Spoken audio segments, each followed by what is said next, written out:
Buenas, Mar. Hola Santi, ¿qué tal? Bien, aquí estamos. Muy bien. Vamos a echar otro ratico. Está ya conectándose Oscar.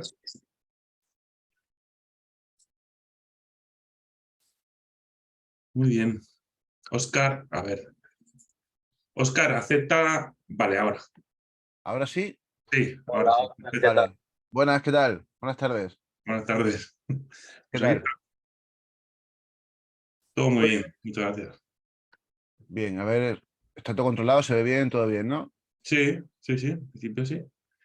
A ver, os comento. Bueno, Amar ya lo sabe. Empezáis a las 6. Bueno, a partir de las 6 podéis empezar cuando queráis. Máximo 50 minutos. A los Vale. 10 mandaré un mensaje de. Cuando queden 10 minutos, mandaré un mensaje diciendo que quedan 10 minutos. A los 5 lo mismo. Esto se está grabando. Se ve en directo para la gente que se conecte, los posibles espectadores que se conecten. Luego podrán escribir por el chat, dejar sus comentarios y yo lanzar preguntas. Entonces, si hacen alguna pregunta, algún comentario, pues, por favor, leerlo en alto porque el chat no se verá en el vídeo. ¿Vale? Vale. ¿Qué más? Bueno, no sé. Bueno, es que esto ya, bueno, hay una opción de compartir pantalla, pues si queréis compartir pantalla en algún momento, ojo con lo que compartís, ¿vale? Porque sí que se verá en directo, pero se podría editar el vídeo, Vale. ¿vale? Y iba a decir otra cosa, se me ha ido a la cabeza. Bueno, no tiene que ser algo muy importante. Bueno, pues eso, a ver si una pregunta, una duda. Nada, no, yo creo que va a fluir y yo todo bien. Sí, voy a pedir una cosa, Amal, sobre todo tú, que es que, a ver, no te silencies. Vale. Déjalo activo, porque por tema de permisos, o sea, si yo vamos a ver, yo voy a quitar los permisos de activarse, poder activarse el micrófono y el vídeo. Si tú te silencias, no vas a poder activar el sonido a no ser que yo te lo vuelva a dar. Entonces, eso va a producir ahí un conflicto. Vale, perfecto. ¿Vale? Y no sé si me he dejado algo, pero ya no me acuerdo. ¿Verdad? Son tantos coloquios que ya. Ahí. Ya. Vaya Una, día. una- una cosa, el enlace para que la gente lo pueda ver en directo está en la página de Exlibris, ¿verdad? Sí, está ahí en el cartel, está puesto con que pinchen directamente pueden entrar. O el que te lo mandé yo en su día, el primer mensaje al final de Sí. WhatsApp, ahí también tienes el enlace. Vale. Claro, si yo le doy, entro también aquí, claro. Sí, Vale. sí, entra directamente.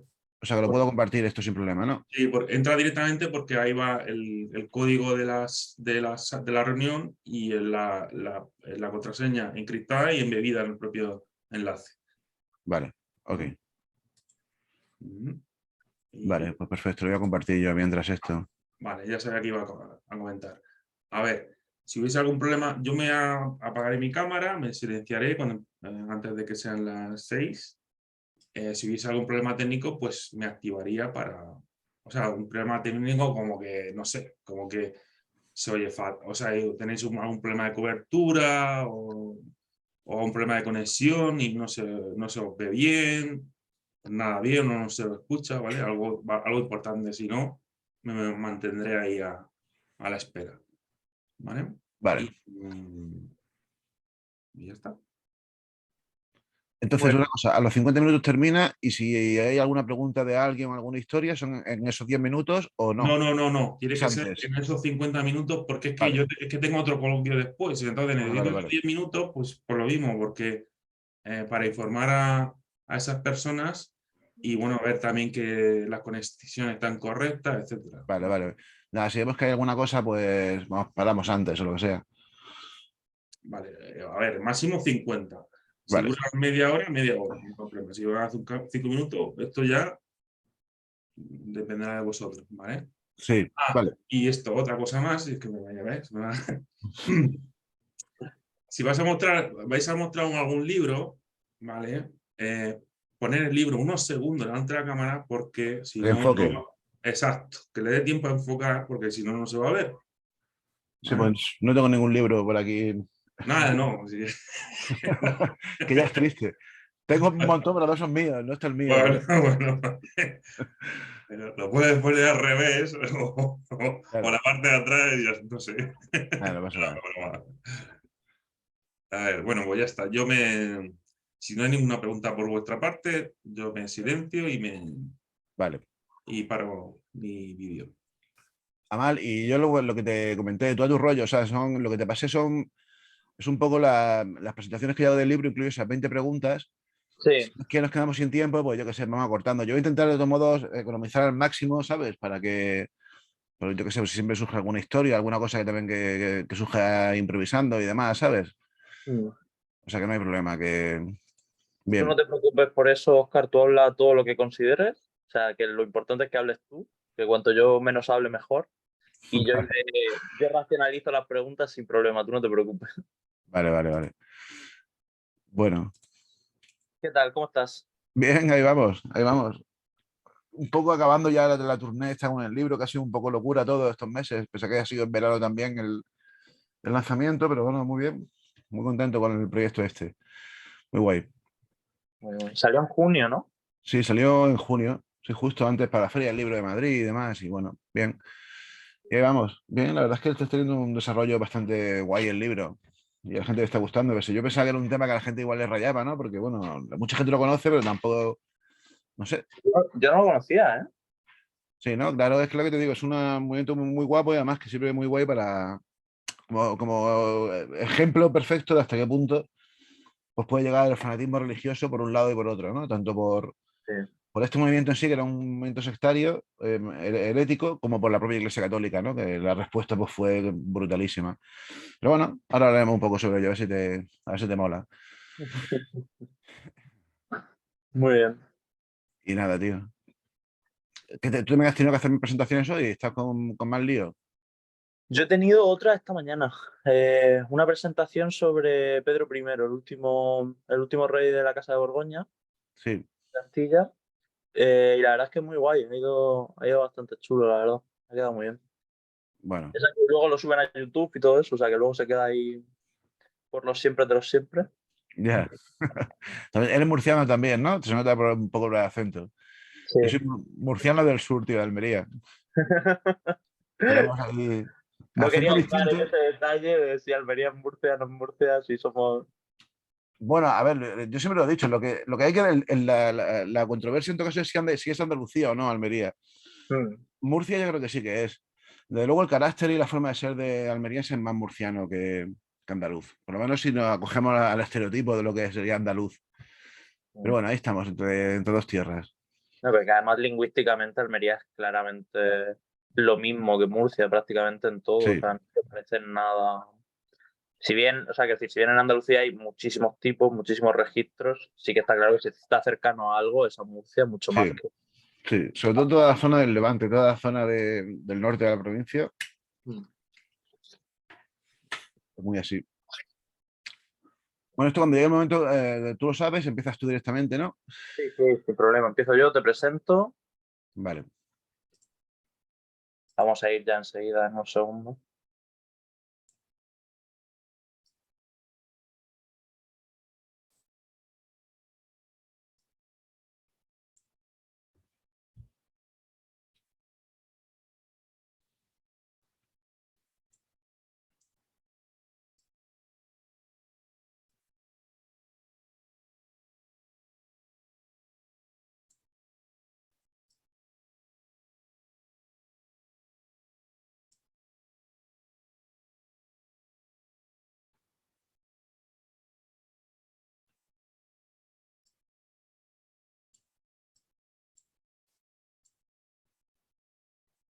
Muy bien, pues voy a ir empezando, Óscar.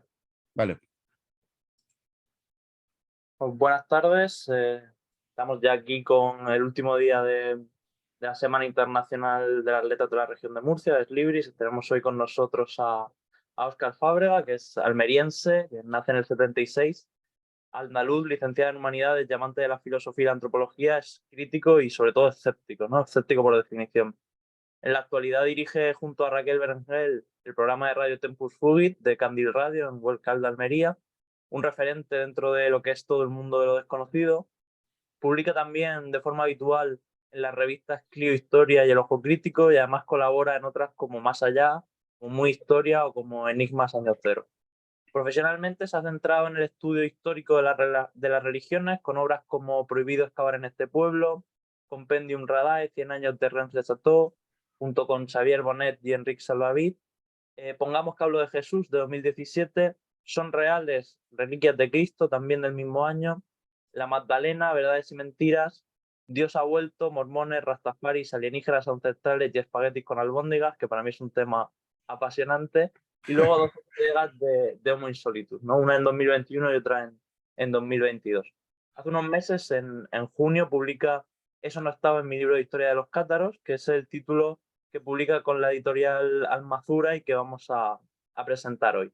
Es una obra que, fiel al espíritu de la colección en la que se encuentra, trata de recoger los aspectos menos conocidos de estos rebeldes, entre comillas, de la Edad Media que calificaban de fraudulentos los poderes terrenales, que rechazan el materialismo, que trataban a las mujeres en términos de igualdad, siempre en ese contexto del siglo XII, que aceptaban la diferencia de credo, que defendían el amor libre y que afirmaban que el infierno no existe.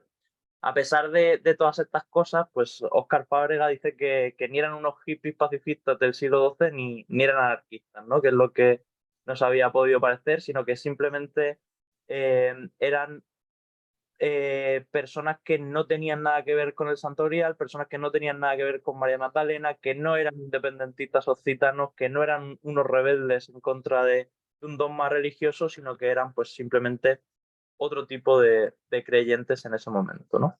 Sí que me gustaría, Óscar, para comentar, te agradezco profundamente que estés aquí, que nos contes un poco qué son los cátaros y sobre todo una cuestión que a mí me parece muy interesante, ¿por qué ese título del libro? ¿No? Porque, ¿a qué hace referencia ese libro que mencionas que esto no estaba en él? Bueno, antes de nada, muchas gracias. Un placer estar aquí contigo, Amal. A ver, resumir en pocas palabras qué son los cátaros es complicado. Voy a intentarlo. Yo hablo muy rápido, como verás, pero bueno, aún así es complicado. A ver, fueron un movimiento herético. Se podría calificar haciendo un poco de presentismo de sectario, de una secta de la época, pero no es del todo cierto. Fueron más bien una iglesia que triunfaron en gran parte de Europa a la vez, en torno a finales del siglo XI, principios del siglo XII, de una forma masiva. Y cuando hablo de gran parte de Europa me refiero a desde el este, de lo que sería hoy en día Bulgaria, Rumanía, Hungría, Bosnia, hasta el occidente pleno, el norte de Italia, que en ese momento estaba dividido en Italia en un país, el norte de Italia estaba compuesto por un montón de ciudades-estado, donde caló bastante este movimiento herético. El norte de Alemania, la zona de Renania, la zona de Países Bajos, el norte también de lo que sería la Francia actual, la Île-de-France, que es la región que rodea París, pero sobre todo donde llegaron a calar con especial ahínco fue en Occitania, que era una región que estaba y que sigue estando al sur de la Francia actual. En ese momento no pertenecía a Francia, al Reino de Francia. El Reino de Francia, de hecho, era prácticamente la región que rodeaba Île-de-France y Orleans, al norte, sin más. Y Occitania siempre ha sido una región, y esto es muy importante para entender esta historia, una región bien diferenciada del resto de lo que sería la Francia actual, ¿no? De hecho, sigue habiendo un conflicto, en todas las cosas, por el idioma, ¿no? Ellos hablan el occitano o el languedoc, y una y otra vez en las fuentes escritas, cuando hablan de los franceses, hablan de los que hablan la lengua de Oil. Ambas palabras, Will y Oc, significan sí, es curioso. Y los cátaros tuvieron mucha fuerza en esta región precisamente por algo parecido a lo que llevó a que prosperasen en el norte de Italia, que es que no había una unidad política en esa región. Occitania, por motivos que no vienen mucho al caso, pero que bueno, que resumo brevemente, no contaban con algo que se daba ya en todas las monarquías europeas o en todas las casas nobles europeas, que es el derecho de primogenitura. Quiere decir que el varón, el primogénito varón, heredaba todo, tanto la tierra como las posesiones territoriales, como el título. En Francia no era así, o sea, en Occitania no era así, sino que le daba el título, pero las tierras se dividían entre todos los hijos. Eso provocaba que hubiese una miríada de pequeños señorzuelos con títulos muy pequeños, de baja alcurnia, pero con posesiones territoriales, y que incluso los que eran condes tuviesen muy pocas posesiones territoriales realmente, ¿no? Y en esa miríada de señores locales, junto con una orografía bastante complicada, sobre todo en la zona más oriental del Languedoc, o sea, de Occitania, que sería el Languedoc actual, es decir, la región que está justo encima, tras los Pirineos, encima de Cataluña, esto favoreció que prosperase allí esta herejía. En parte también porque estos señores nobles de la región tenían un sentimiento occitanista muy potente, es decir, no se sentían franceses, porque de hecho no lo eran en aquella época. Y antes de entrar un poco más en detalle de esto, los cátaros se caracterizaron, aunque fueron apoyados por estos señores locales no siempre eran cátaros.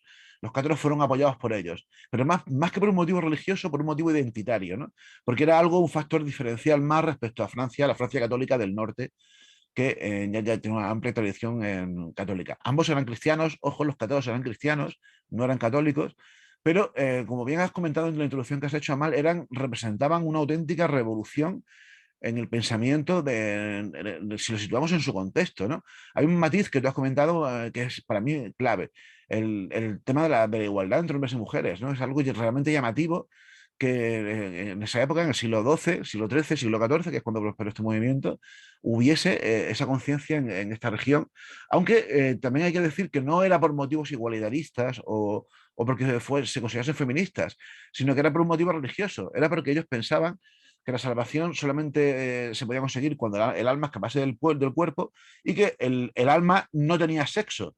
Pero como no, igual esa salvación no se conseguía en una sola vida, igual había que varias vidas para intentarlo, uno podía reencarnarse en otra vida en una mujer. Por lo tanto, había que respetar a las mujeres por iguales, porque aunque su cuerpo fuese corrupto, igual que el cuerpo de los hombres, el alma sí que era pura, ¿no? Pero curiosamente, esa misma idea tienen los católicos de la época y no respetaban a las mujeres como se hicieron los cátaros, ¿no? Así que bueno, esto viene a ser un poco una introducción. Hay un factor importante, claro. Los cátaros son muy conocidos y muy importantes a nivel histórico, más que por sus creencias, que es realmente lo que poco se sabe de ellos, y de ahí viene también lo que me comentaba del título del libro, ¿no? Eso no está en mi libro de historia de los cátaros. Generalmente se suele hablar en los libros de historia de los cátaros de cómo acabaron con ellos, de la cruzada albigense que inició la Iglesia Católica para su exterminio. Su exterminio que fue realmente el primer gran exterminio que hizo la Iglesia Católica. La Inquisición nació para perseguir a los cátaros.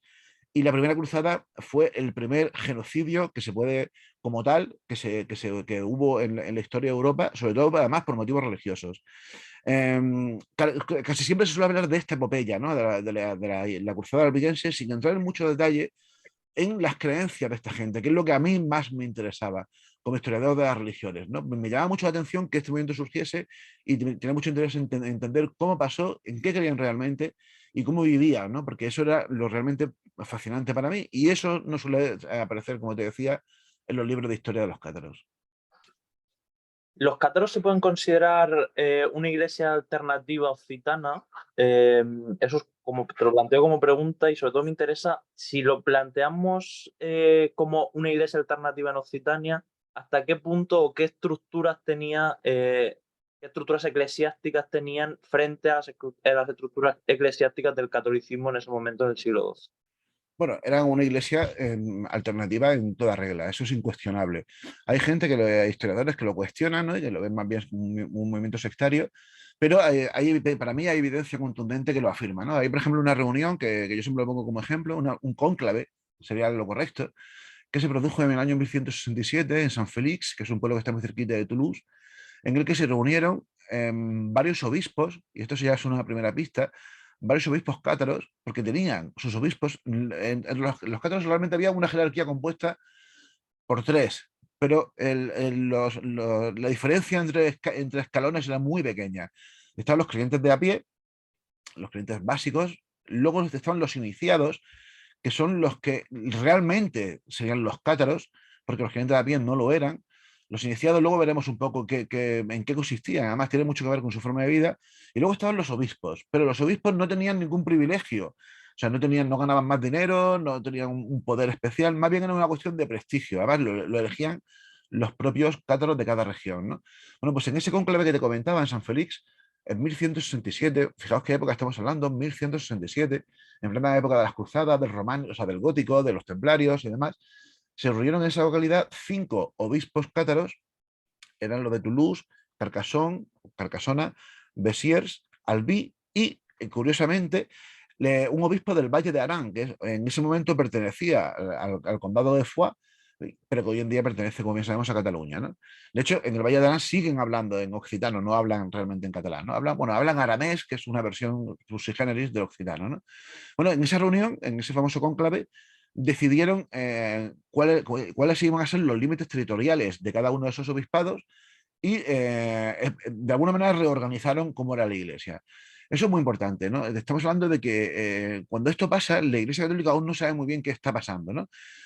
Ya había habido algunos intentos de represión, sobre todo a nivel popular, es decir, en aldeas en las que el populacho se le iba la olla y le metían fuego a los cátaros del pueblo, pero la Iglesia aún no había tomado partido por esto porque no llegaron a entender el alcance de este movimiento, ¿no? Y cuando esto pasó, ya posiblemente a la tarde, ya estaba tan instaurado que funcionaba en la práctica, como te decía, como una iglesia, tal y como entendemos como una iglesia. De hecho, aunque la reforma protestante pasó unos siglos después, la reforma protestante no pretendió ser una iglesia en un primer momento. Lo que pretendieron fue reformar la iglesia, que consideraban que eran corruptos. Y esta gente no pensaban así. Para esta gente la iglesia era algo que había que abolir, ¿no? Una pista, y que para mí es muy llamativa, es que ellos mismos se autodefinían como iglesia de Dios en occitano, iglesia de Dios, y cuando hablaban de la iglesia de Roma, de la iglesia católica, hablaban de la iglesia maligna romana, la maligna iglesia romana. Y eso es muy llamativo, fijaos de lo que estamos hablando, ¿no? En el año mediados del siglo XII, que hubiese esa claridad en estas ideas, ¿no? Luego veremos por qué, porque también tiene su porqué, sobre todo teológico. ¿Es correcto, Oscar, llamar a los cátaros así? Pues claro, tú dirás, joder, pero si tu libro se llama precisamente eso, no estaba en mi libro de historia de los cátaros. Bueno, pues no, realmente no es correcto, ¿no? Pasa algo parecido en algunas cosas de la historia, sobre todo con movimientos de este tipo, por ejemplo, los cristianos, y eso es muy curioso.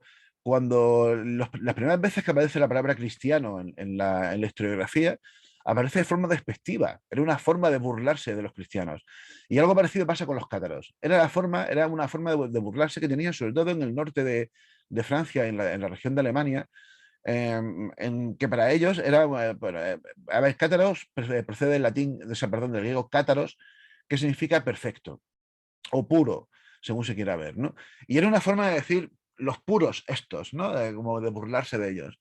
Ellos jamás se autodenominaron a sí mismos así, igual que tampoco se suele usar también el término perfecto para referirse a esa orden, perdón, a los cátaros ya iniciados, a los que han recibido, luego veremos lo que es también, si podemos, el consolament, que es el único ritual que tenía, pero también es incorrecto ese término. Ellos simplemente se autodefinían a sí mismos como, y además siempre en occitano, buenos cristianos, buenas cristianas, buenos hombres, buenas mujeres, buenos hombres, buenas dames.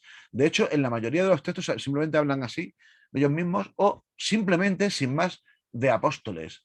No tenían una definición exacta para esto. Se llamaban a sí mismos apóstoles. Apóstoles, sí. Y eso tiene mucho que ver con algo que veremos, que si quieres te lo adelanto ya, ¿no? Sí. Y es que, a ver, su principal ritual era el consolament, luego si te parece podemos entrar un poco en qué consistía. Generalmente suele aparecer en la literatura como consolamentum, pero el término correcto es consolament. Un pequeño KitKat que siempre me gusta mucho comentarlo, ¿no? Los cátaros hablaban en occitano, porque para ellos también era muy importante el usar su lengua vernácula. Ellos hicieron algo que es realmente sorprendente en la época en la que pasó, y es que fueron los primeros que tradujeron el Nuevo Testamento a una lengua romance. Mucho antes de que estuviese en castellano, por ejemplo, en catalán o en francés, ellos ya lo hicieron. Y ellos, en todos los textos que tenemos suyos, que son muy pocos, usaban el occitano. Por eso creo que en justicia es justo hablar de sus rituales y de ellos mismos siempre en estos términos, porque era el lenguaje que ellos manejaban, ¿no? Y sí, como te decía, se consideraban apóstoles porque ellos pensaban que eran los herederos de un linaje que había comenzado precisamente con los apóstoles. Exactamente en el día de Pentecostés, exista este día o no, eso es aparte, pero a nivel de la creencia tanto católica como cristiana en general, ese día es esencial porque es cuando, después de la muerte y el supuesto ascenso de Jesús a los cielos, el Espíritu Santo se manifiesta a los apóstoles y les da una serie de poderes que les van a permitir ejercer su misión evangelizadora, ¿no? Y predicadora por el mundo. Y ellos pensaban que ese día se inició un linaje que se ha ido transmitiendo de generación en generación mediante el consolament, mediante ese ritual, que luego veremos qué es, hasta llegar a ellos, ¿no? Por eso ellos consideraban que eran los auténticos apóstoles y además pensaban que por ese mismo motivo la iglesia no lo era, porque según ellos había roto ese linaje. Hay muchas coincidencias con las creencias católicas dentro de los cátaros. Entonces, ¿se puede considerar que realmente fuesen herejes, Óscar?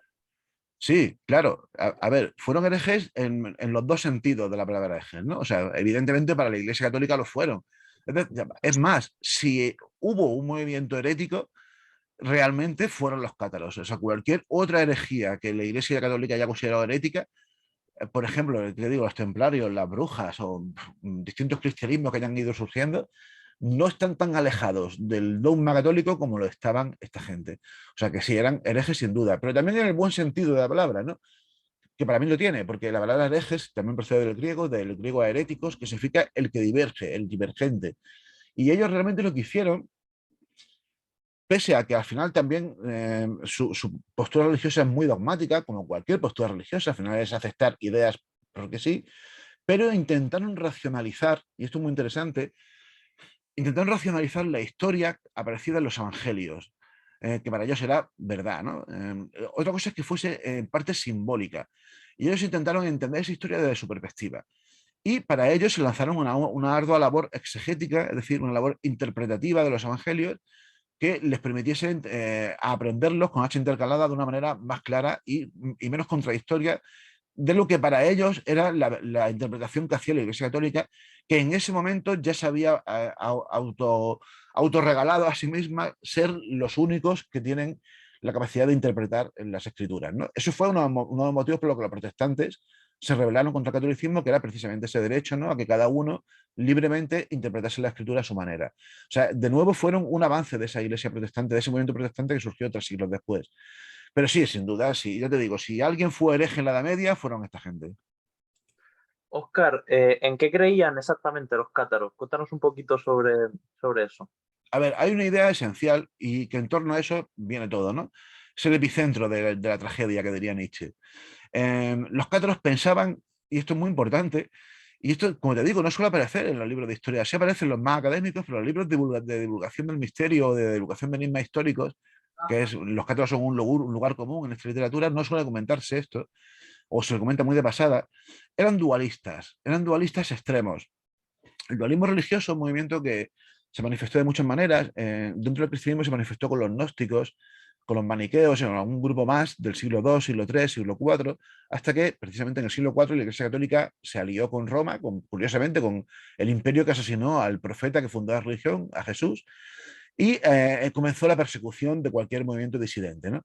Los gnósticos, igual que los maniqueos, igual que los dualistas en general, tenían una concepción del mundo, o mejor dicho, de la creación, dual, en el sentido de que para ellos había un Dios bueno, que era el creador del mundo real, algo parecido a lo que planteaba Platón con el mundo de las ideas, ¿no? Había un mundo real que era el mundo creado por perfecto, el mundo inmutable, el mundo de las ideas, el mundo de los cielos, de la perspectiva religiosa, y un mundo imperfecto, material, caduco, corrupto, que sería este mundo nuestro, ¿no?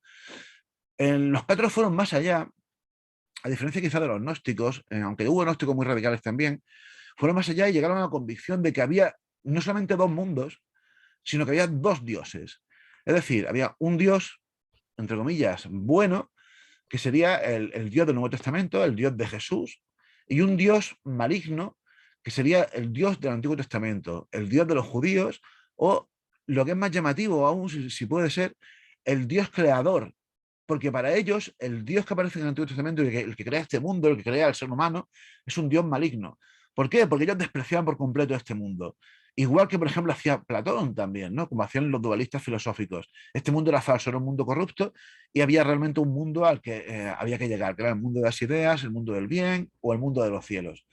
Claro, las consecuencias de esto eran brutales, porque ellos pensaban que en nuestro interior, y en esto coincidían con los católicos, yo te digo que ellos hicieron un proceso de racionalización mucho más lógico que el de los católicos. En nuestro interior todos tenemos una pequeña un pequeño residuo de ese mundo divino, que es nuestro alma, nuestra alma. En eso están de acuerdo con los católicos, ¿no? Pero el objetivo también consiste, al igual que los católicos, en que ese alma escape y vuelva después de la muerte, vuelva al cielo, que es de donde procede. Pero para ellos, el alma estaba apresada en un cuerpo que no había sido creado por Dios, sino por un ser maligno. Ellos nunca hablan del diablo, nunca hablan de Satanás, pero generalmente se suele pensar que pensaban que era así, ¿no? Es decir, esta tierra para ellos, el Dios del Antiguo Testamento sería el Dios maligno y el Dios bueno sería el Dios de Jesús. Por lo tanto, repudian por completo, como te digo, toda la materia, todo el cuerpo físico de las personas y que, sin embargo, como bien sabes, para los católicos no es así. Los católicos piensan que Dios creó ambas cosas, creó el mundo de los cielos y el mundo físico, ¿no? El mundo material. Claro, las consecuencias de que Dios, el Dios de los católicos, crease este mundo material implica algo que siempre se ha llamado la paradoja del mal. Es decir, si Dios, el único Dios según los católicos, creó todo, también tuvo que crear el mal. ¿Por qué? Y bueno, ellos racionalizan, los católicos siempre han racionalizado pensando que el mal existe porque el hombre tiene que elegir, tiene que tener poder elegir entre el bien y el mal para conseguir, pues finalmente, si elige correctamente, conseguir la salvación, ¿no? Ellos pensaban que eso no era así. El hombre, sí o sí, tenía que escapar de este mundo y Dios, el Dios bueno, le iba a ayudar en la medida de lo posible.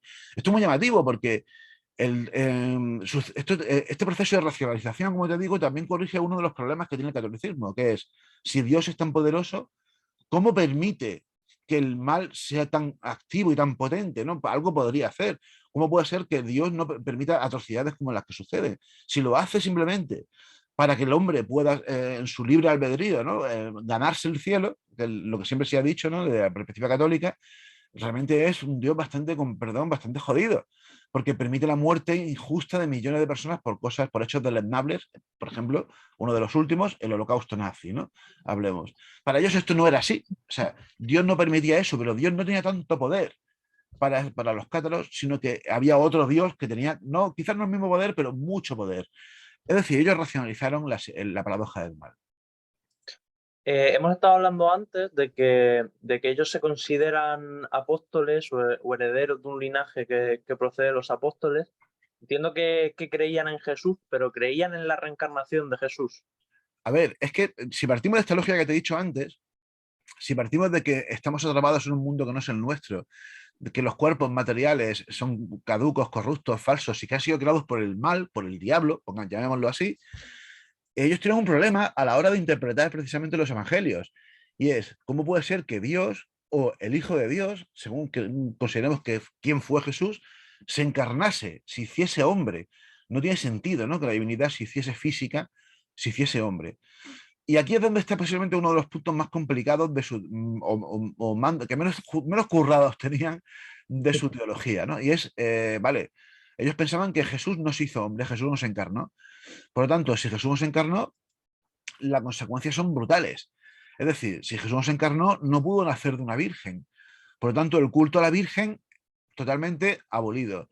Si Jesús no se encarnó, no pudo instaurar el sacramento de la Eucaristía, que es esencial en el catolicismo. Es decir, no pudo morir, ni se puede celebrar comer simbólicamente su sangre, su cuerpo y beber su sangre simbólicamente porque no murió, porque no tuvo cuerpo físico. Si no murió, no pudo morir en la cruz. Por lo tanto, el símbolo de la cruz tampoco tiene sentido ninguno.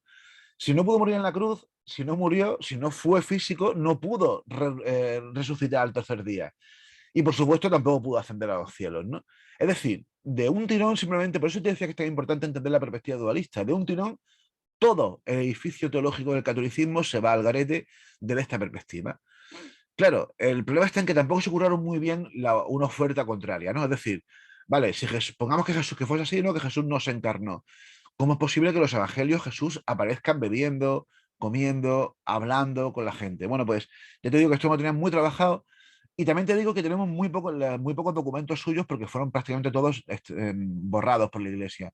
Pero sí que tenemos miles de testimonios, y cuando te hablo de miles, te hablo de miles, porque además pusieron especial ahínco en registrarlos, testimonios que los inquisidores tomaron a los cátaros detenidos y casi todos luego ajusticiados, quemados en la hoguera, en los que ellos, precisamente por una de sus normas de vida, no podían mentir y no dudaron en ofrecer sus propuestas, ¿no?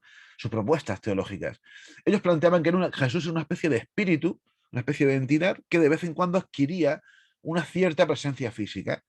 Es decir, no era un hombre, pero lo parecía físicamente, ¿no? Y se comportaba como un hombre. Incluso podría comer como un hombre. Claro, esto es, como te digo, un punto bastante flojo de su doctrina y bastante cutre, ¿no? Todo se ha dicho, pero bueno, también era su forma de racionalizarlo. Pero es curioso porque esto mismo es lo que pensaban los gnósticos del siglo II, del siglo III, y esto mismo, y esto es muy interesante, se puede ver un poco en el Corán cuando desde la perspectiva islámica se estudia cómo murió Cristo en la cruz. En el Corán se dice literalmente que Jesús no murió en la cruz, sino que lo pareció. Y es precisamente por esto, porque para los musulmanes Jesús es el último gran profeta antes de Mahoma, ¿no? Que sería el último, el sello de los profetas. Jesús fue el último, y por cierto, en el Corán le dan muchísima importancia también al personaje de Jesús, pero no puede, desde una perspectiva, como te digo, primero, que nunca fue el hijo de Dios, que para ellos sería casi una aberración, ¿no? Considerar que Dios tiene hijos, pero sobre todo no puede entender que muriese de esa manera tan vil como murió Jesús en la cruz. Así que también los musulmanes que proceden de esta raíz gnóstica que se desarrolló sobre todo en Egipto, en la zona de Arabia y también en la zona de Israel, Jordania y demás, pensaban que Jesús no había muerto realmente en la cruz, sino que lo había padecido. Es decir, hay muchas interpretaciones sobre esta glosa del Corán, ¿no? Hay quien plantea que realmente alguien lo sustituyó en la cruz o que no murió porque era, como te decía, una especie de espíritu que supuestamente fingió morir en la cruz por un motivo teológico, pero que realmente no lo hizo. Como ves, las consecuencias de esto son brutales, porque, como te decía, chocan de lleno con la inmensa mayoría de la creencia católica. Eh, una de las manifestaciones de este odio a la encarnación de Jesús se ve en una de las cosas, unas prácticas habituales que hacían los cátaros. Los cátaros tienen un componente humorístico muy curioso. Y eso me llama mucho la atención cuando estuve leyendo, haciendo esta investigación y leyendo sus declaraciones ante la Inquisición. En muchas ocasiones, sabiendo que incluso iban a morir en la hoguera, porque lo sabían que iban a morir en la hoguera, se reían de muchos de los dogmas católicos, ¿no? Se reían como diciendo, pero bueno, vale, nos vais a matar, pero vosotros creéis tonterías, ¿no? Bueno, pues especialmente se burlaban de la cruz.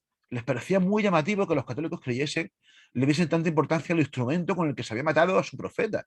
No lo entendían. Y era muy habitual en tiempos de paz, antes de ser perseguidos, que se burlasen, que entrasen en las iglesias católicas y se burlasen del momento de la comunión, o se burlasen de la cruz, o que escupiesen a las cruces.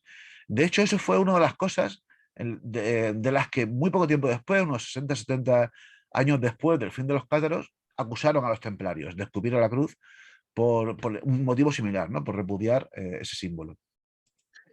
¿Cómo esperaban, Óscar, los cátaros conseguir la salvación dentro de sus doctrinas? A ver, esto es un punto un poco espeso, ¿no? Pero bueno, para que entendamos, los católicos piensan que la salvación, es decir, que nuestra alma vuelva al reino de los cielos, se consigue, por un lado, teniendo fe en Dios, evidentemente, teniendo fe en la muerte de Jesús como acción redentora, es decir, que Jesús murió por nuestros pecados, teniendo fe en la resurrección de Jesús, que es una forma de que la divinidad garantice que existe una vida más allá de la muerte, en la que todos algún día resucitaremos en cuerpo y alma, pero también cumpliendo una serie de mandamientos éticos y morales, ¿no? Evidentemente, que como cualquier religión actual, pues también tienen. Claro, ellos como no creían en todo esto que te he comentado, lo tenían más complicado. Para ellos la salvación se conseguía realmente de una manera mucho más fácil. O sea, solamente había dos pasos. Uno, recibir el consolament, que ahora veremos lo que es este ritual, es decir, ser iniciados, convertirse en cátaros por ley, y a partir de ahí también cumplir una serie de normas sociales, éticas, de conducta que le permitirían tener la salvación, ¿no? Los cátaros están muy obsesionados con lo que ellos llamaban tener una buena muerte. Una buena muerte significa morir sin pecado, que es el único camino para conseguir la salvación. El problema está en que para morir sin pecado ellos eran extremos en este aspecto. Y a diferencia de los católicos, ellos no tenían el concepto de confesión de los pecados. Es decir, un católico puede confesarse y casi todos los pecados pueden ser absueltos. Incluso en su lecho de muerte puede recibir la extrema unción y salvarse en el último momento de todos los pecados que haya cometido. En este caso no era así. Uno tenía que hacer esa alianza con la divinidad en vida, que sería el consolament, y luego tener una vida ejemplar. Cualquier desliz hacía que uno perdiese ese estatus y que no tuviese acceso a la salvación, ¿no? De ahí quizás también la obsesión con la que ellos vivían en este mundo. Hay que tener en cuenta que estamos hablando de los siglos XII, XIII, XIV, una época de la Edad Media especialmente fanatizada a nivel religioso, en el que todo el mundo está obsesionado tanto con conseguir la salvación como con luchar contra el diablo, contra el maligno. Era así, masivamente todos, los cátaros, los cristianos, todos. Hay que tener en cuenta otro factor importantísimo que yo siempre lo suelo comentar, ¿no? Y que mucha gente no conoce, ¿no? En la esperanza de vida en la Edad Media, la media de esperanza de vida en la Edad Media, en esa región, que era una región bastante rica, era en torno a los 40 años, con una mortalidad infantil brutal, que eso es lo que hace también que baje mucho la esperanza de vida, ¿no? O sea, realmente no es que la gente subiese los 40 años, pero no vivían 80 años, ¿no? Y eso hacía que todos estuviesen muy asesinados con la muerte y con la salvación, ¿no? Unos y otros. Ellos ofrecieron un camino distinto, que era el camino del consolament, del seguir este ritual y del tener luego una vida ejemplar. La vida ejemplar consistía en que eran santos en vida, ¿no? Y luego, si te parece, pues lo podemos ver también un poquito esto. Vamos enseguida con el procedimiento del consolament, pero quería preguntarte antes cómo funciona la reencarnación para los cátaros, porque hemos hablado antes de que parte de esa perspectiva igualitaria en cuanto a la mujer procedía de creer que el alma se reencarnaba y que se podía reencarnar en mujer. ¿Cómo funciona para ellos la reencarnación?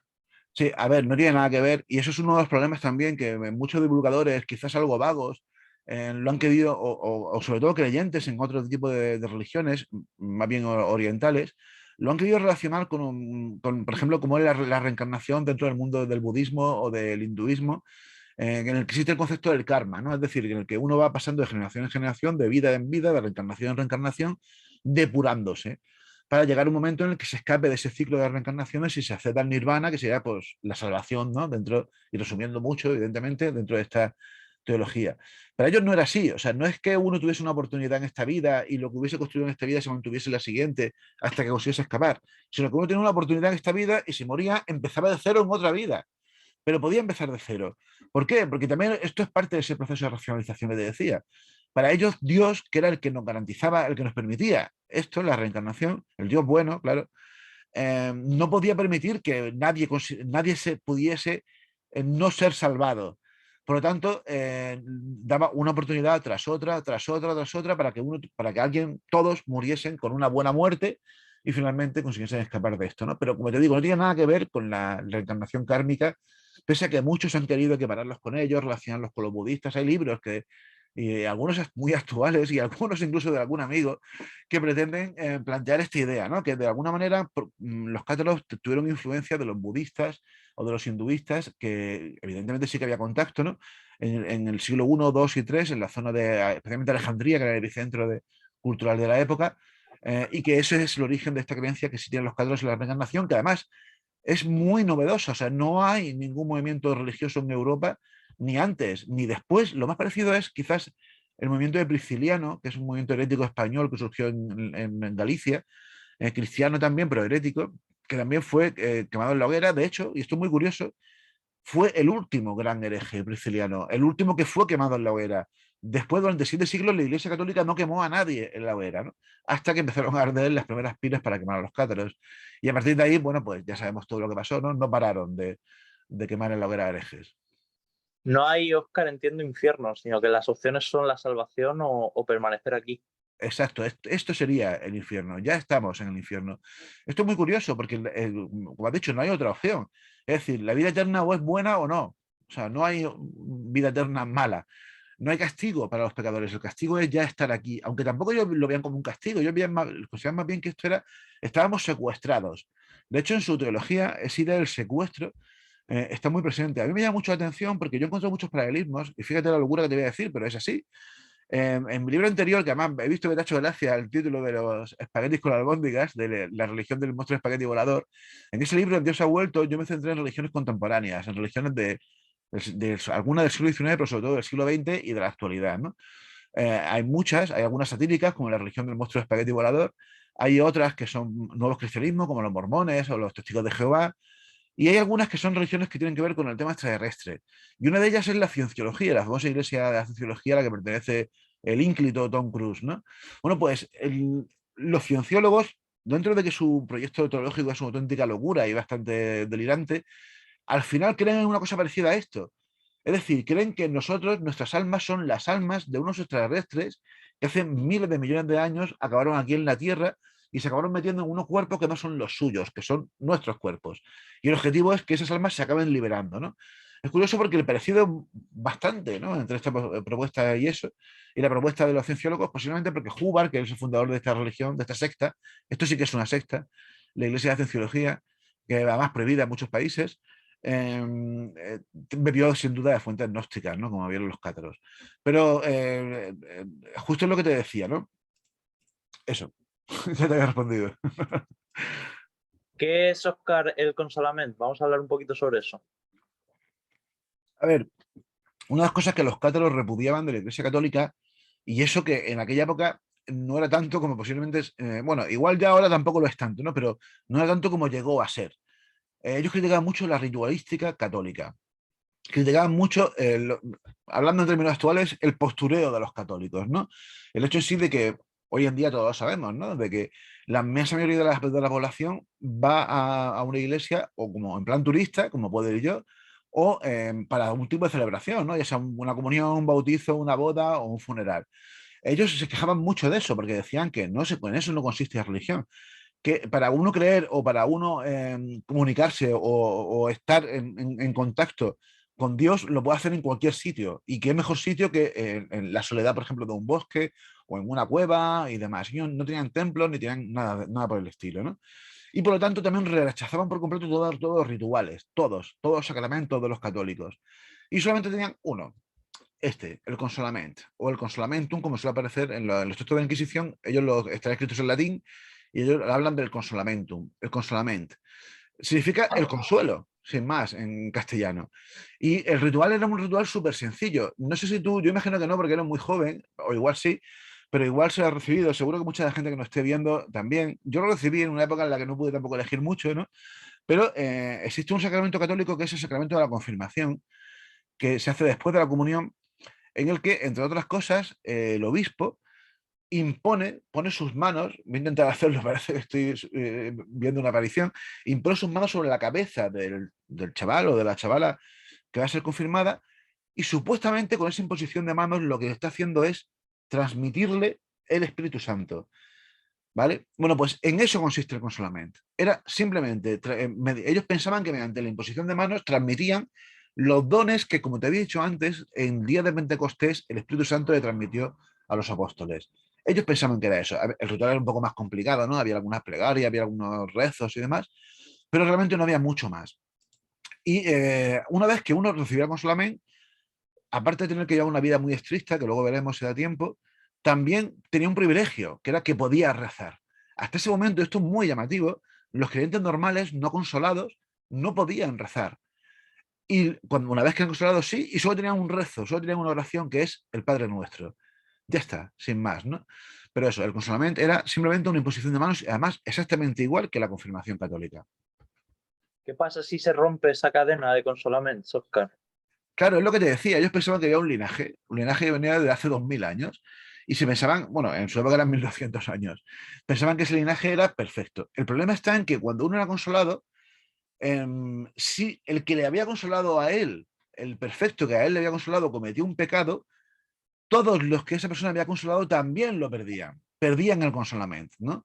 Y claro, el problema está en que en la literatura que tenemos sobre ellos, en los testimonios de la Inquisición y en algunas otras crónicas que existen, esto pasó varias veces. Hay un caso, por ejemplo, muy llamativo, que es un tal Nicetas, al que llamaban el Papa Nicetas, aunque ellos no tenían papa, pero era un obispo especialmente prestigioso, que en cierta ocasión hicieron como un acto masivo en tiempos de paz, cuando aún podían hacer este tipo de cosas sin ser perseguidos, y con tan mala suerte de que este hombre le dio el consolament a cientos de personas y reconsoló a otros cientos de personas, porque era un tipo de especial prestigio. Bueno, pues unos cuantos años después se supo que este hombre convivía con una mujer, algo que tenían totalmente prohibido los cátaros, hombres y mujeres.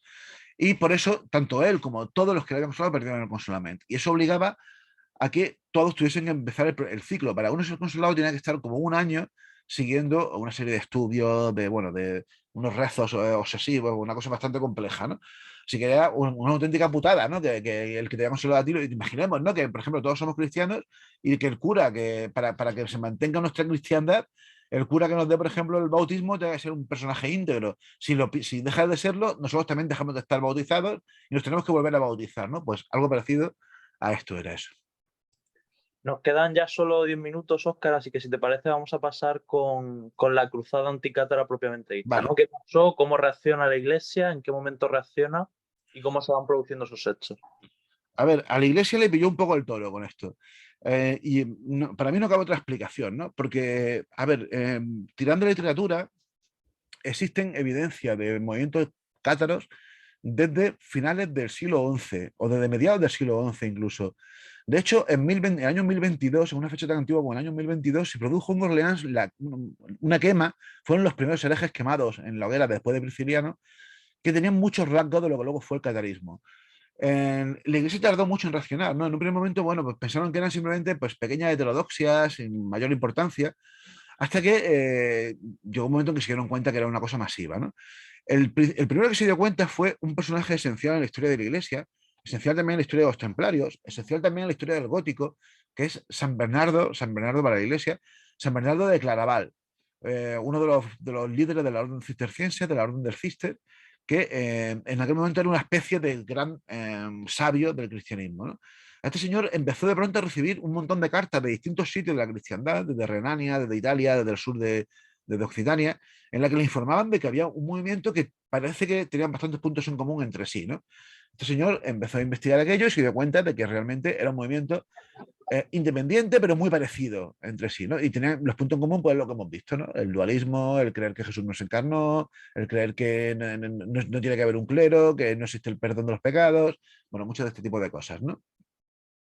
La iglesia reaccionó así y en un primer momento intentaron, de una manera un poco sui generis, intentaron que reconducir a estos herejes, ¿no? O sea, es decir, que no quemarlos. Intentaron hacerlo así, lo hicieron mediante debate, lo hicieron mediante algunas sumas teológicas para luchar contra ellos, pero no consiguieron convencerlos por completo, ¿no? Hasta que finalmente, viendo que no podían hacer nada contra ellos, decidieron pasar a la acción armada, ¿no? Hay una cosa importante, los cátaros no hubiesen sobrevivido en Occitania, sino, como te decía al principio de la charla, gracias al apoyo de los nobles locales. Los nobles locales de Occitania no se hicieron cátaros, sobre todo porque, bueno, los nobles tenían otro tipo de valores, sobre todo eran guerreros y demás, y no encajaban con la teología cátara, pero sí que lo hicieron sus mujeres, sus hijas, sus madres, porque muchas mujeres se hacían cátaras después de haber sido madres, o incluso siendo ya ancianas, siendo abuelas, ¿no? Entonces, los señores locales, aparte del factor identitario, apoyaron a la herejía cátara porque muchos familiares suyos lo eran. Así que la iglesia llegó un momento en que se dio cuenta de que el problema no eran los cátaros en sí, que al fin y al cabo eran buena gente y tampoco eran incluso queridos entre los pueblos católicos de la región. El problema estaba en los nobles locales. Así que decidieron que para acabar con el catarismo había que acabar con los nobles. ¿Y qué es lo que hicieron? Pues tentar al rey de Francia. El rey de Francia, que estaba en el norte, en aquel momento prácticamente sus posesiones eran solamente la Ile-de-France, que sería hoy en día la región de París, y poco más. Orleans, una parte de Normandía, pero muy poco más. El resto del país eran vasallos del rey, pero no eran propiedad del rey. Bueno, pues estos reyes, hubo dos o tres, sobre todo importantes en esta época, que eran los capetos, empezaron sistemáticamente a conquistar todo el país y solamente les quedaba esta región del sur, de que sería Occitania, ¿no? Bueno, pues el rey de Roma dijo, vio la oportunidad en esto, ¿no? Consiguió convencer tanto al rey como a muchos nobles del norte, nobles franceses del norte, de que a cambio de que apoyasen la cruzada contra los cátaros para acabar con los nobles de Occitania, se podrían quedar aquellas tierras. Y así comenzó la cruzada y así consiguieron que miles de norteños, armados hasta los dientes con el apoyo del Vaticano, que iba además a la vanguardia y sancionando religiosamente, o sea, apoyando religiosamente todas las matanzas que hicieron, entrasen a sangre y fuego en el Languedoc en 1209.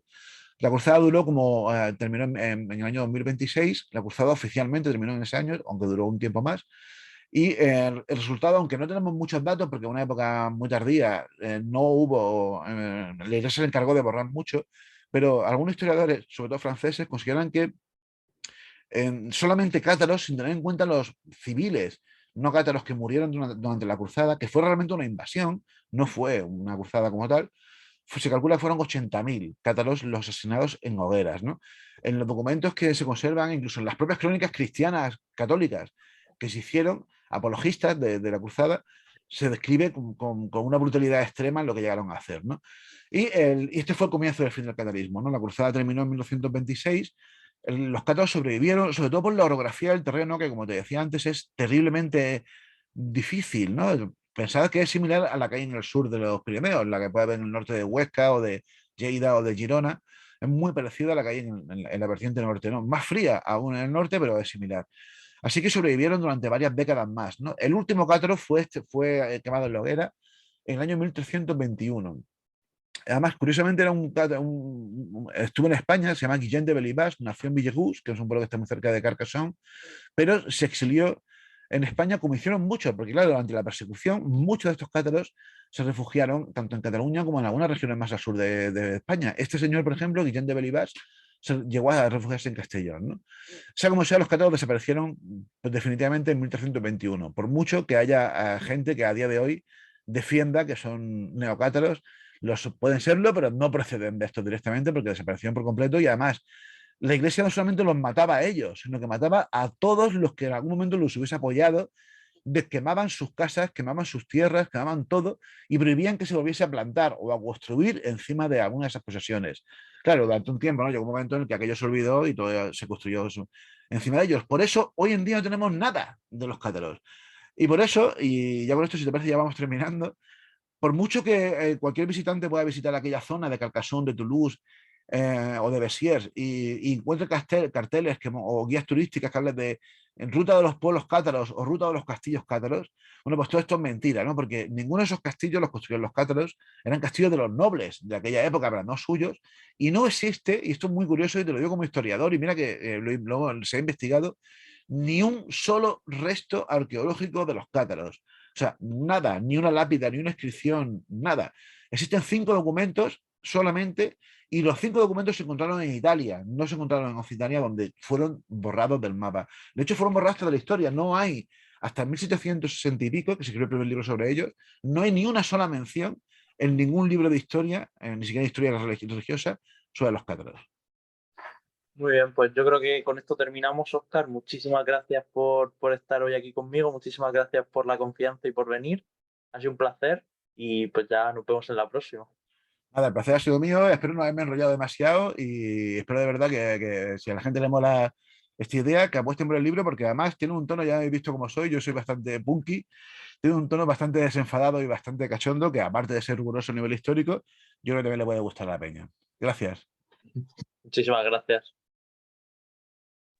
Bueno, muchísimas gracias a los dos por ajustaros al tiempo y todo ha ido muy bien, ¿vale? Ok, Esto perfecto.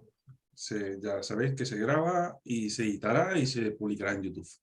Vale, Santiago, a ver, igual Bien. es mucho pedir, pero si te acuerdas cuando tengas el vídeo, si me lo puedes pasar para yo moverlo por aquí. Sí, si no me escribes un mensaje, me lo recuerdas por favor por WhatsApp y yo procuraré Vale, enviar. no te preocupes, ya lo voy buscando yo. Venga, muchas Venga, gracias. muchas Gracias, gracias. Amal. Hasta Hasta luego, luego. chao. Seguimos. Chao.